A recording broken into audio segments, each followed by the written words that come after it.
Waterfront Toronto was established by the governments of Canada, Ontario, and the City of Toronto, they tasked us with revitalizing the waterfront, not just redeveloping it. We're also mandated to do it in a manner that delivers long-term economic growth and attracts new jobs to the waterfront.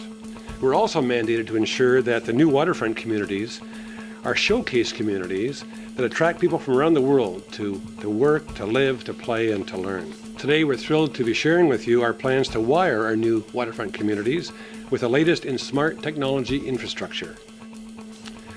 Our waterfront communities will feature open access, ultra-broadband fiber optic infrastructure that will establish them as intelligent communities that revolutionize how residents receive telecommunications services. If you want to attract the best talent and the most promising businesses, you have to provide advanced communications infrastructure, and that means high-speed broadband, and what you're developing here is absolutely state-of-the-art, world-class broadband infrastructure. There are a real advantage for those people who want to incubate new ideas, provide new product, new content. This is really an enabling infrastructure for innovation.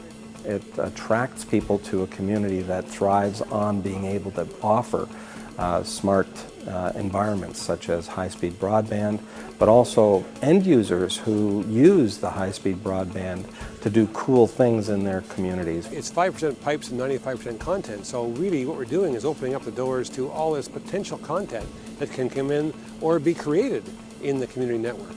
I think the real differentiator of this particular model is it's an open access model, which means that everybody can go on. We want to support innovation through the use of this portal, through developing applications, but the open access model is actually designed to create a competitive space where people will innovate and create new services on the network. Well, ultimately, the cities that are going to differentiate themselves are the ones that are going to attract talent. We all know that. And so what's it take to attract talent? You have to provide a safe and secure environment. And Toronto and Canada, in fact, does that. We have a great place for citizens. But you also have to have the tools for innovation. And the Ultra Broadband Initiative here is the ultimate tool to connect people to the world and to allow people to create. And whether it's using them to create physical products or intellectual property, it's going to differentiate us as we go around the world bringing business into Toronto. Well, that's the whole concept. If you're an intelligent city, you're going to attract talent. If you're a dumb city, you're not going to attract it. You're going to create it here, you're going to attract it here, but probably more importantly, what you want to do is make sure you can retain it here.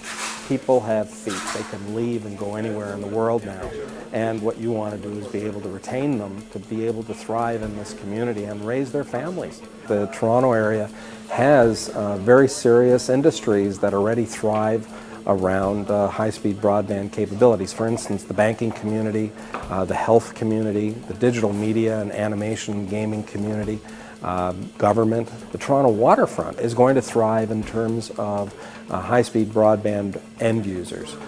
Companies like digital media firms like Chorus, universities and colleges like George Brown.